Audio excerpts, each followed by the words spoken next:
अपनी शादी के बाद हर लड़की की तरह मैंने भी एक सपना देखा था, माँ बनने का सपना।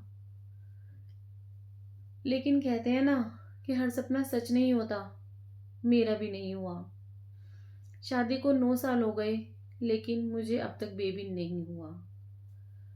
और ये चैनल मैं इसलिए नहीं बना रही हूँ कि मैं आप सबको, दुनिया को अपनी कहानी बता सकूं। इस चैनल को बनाने के पीछे मेरा मकसद ये है कि मैं खुद को अपनी कहानी बता सकूं, खुद को अपना दर्द बता सकूं।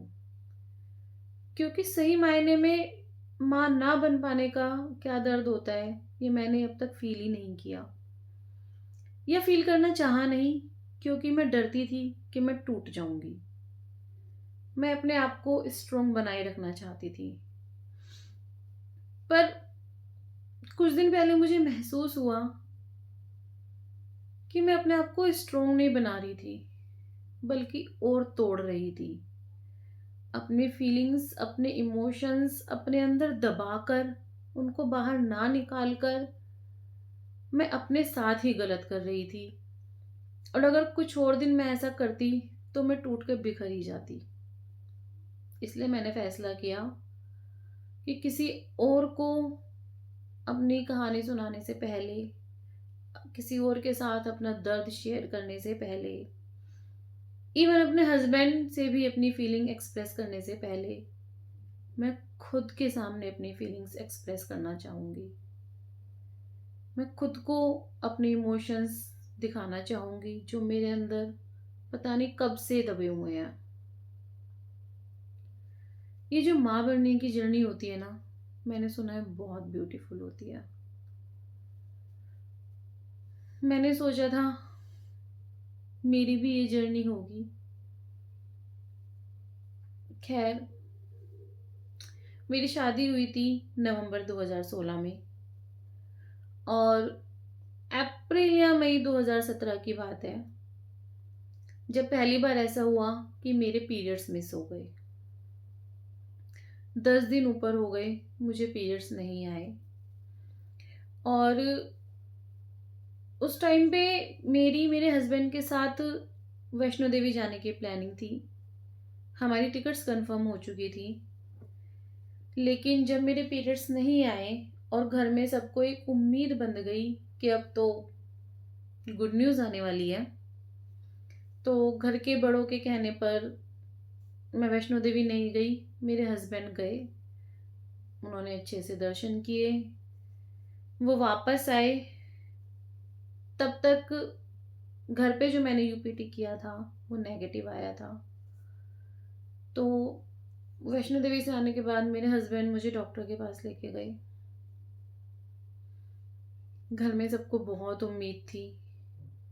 हाँ, सब 100% श्योर थे एक्चुअली कि हाँ, डॉक्टर कैसे सब पॉजिटिव रिजल्ट लेकर घर आएंगे। सब खुशी मनाने के लिए तैयार थे, मेरे इन लॉज।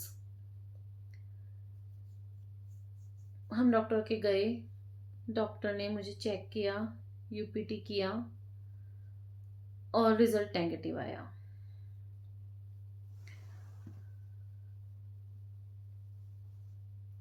अब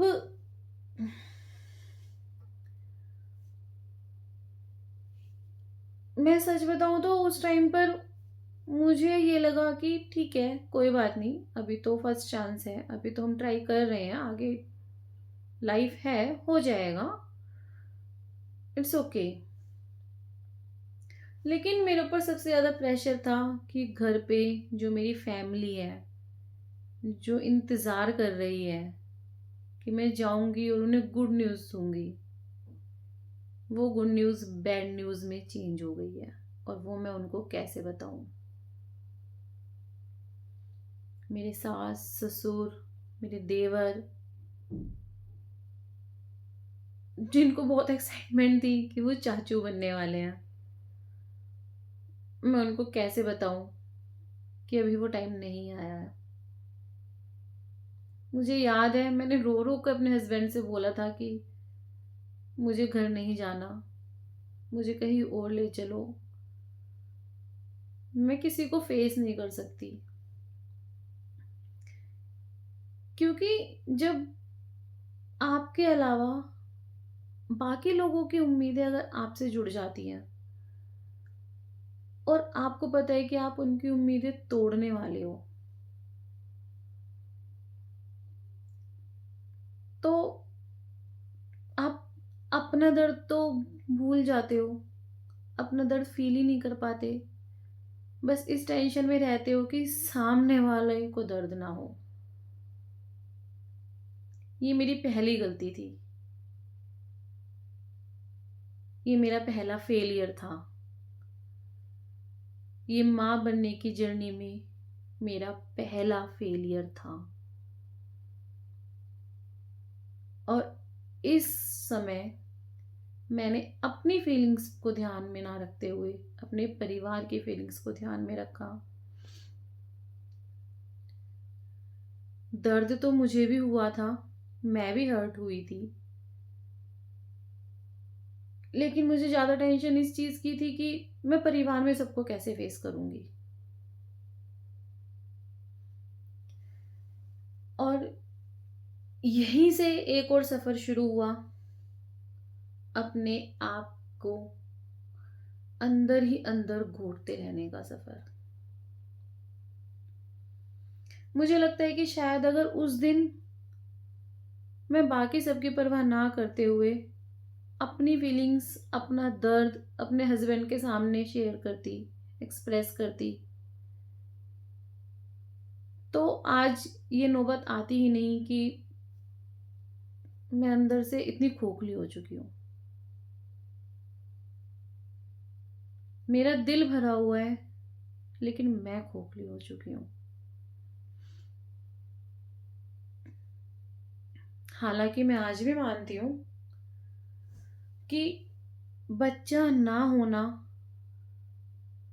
मेरा अस्तित्व खत्म नहीं कर देता। हाँ, माँ बनना मेरी पहचान का एक हिस्सा हो सकता है, लेकिन मेरी पूरी पहचान तो नहीं हो सकती। तो आज भी मेरा दर्द ये नहीं है कि मैं माँ नहीं बनी। मेरा असली दर्द ये है कि मैं माँ ना बन पाने के दर्द को महसूस ही नहीं कर पा रही हूँ। मुझे नहीं पता आप में से कितने लोग मेरी बात से रिलेट कर पाएँगे। शायद आप में से कुछ लोग बोलेंगे कि मेरे अंदर दिल ही नहीं है, मेरा दिल पत्थर का बना हुआ है।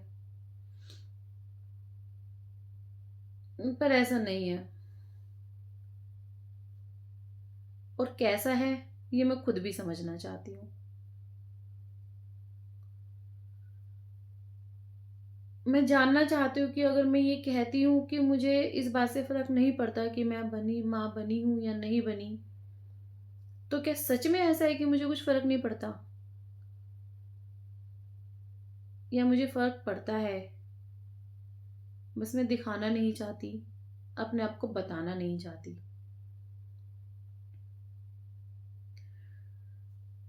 मुझे नहीं पता कि मेरी असली फीलिंग्स कब निकल के बाहर आएँगी, कब मैं रोऊँगी। जिस दिन ऐसा हो गया, जिस वीडियो को बनाते हुए ऐसा हो गया,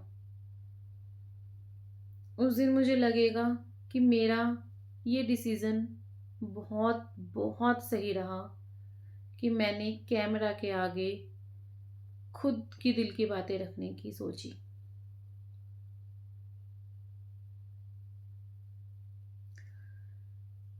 तो यहाँ पे जो मेरा पहला फेलियर था, उसके बाद हम लोगों ने कुछ देर और वेट किया, कुछ महीने हम लोगों ने सोचा कि ठीक है, हो जाएगा, लेकिन नहीं हुआ। उसके बाद हमने डॉक्टर्स के पास जाना शुरू किया, लोगों के कहने से। लोगों का कहना, हमारा मानना, बस 9 साल से यही चलता आ रहा है।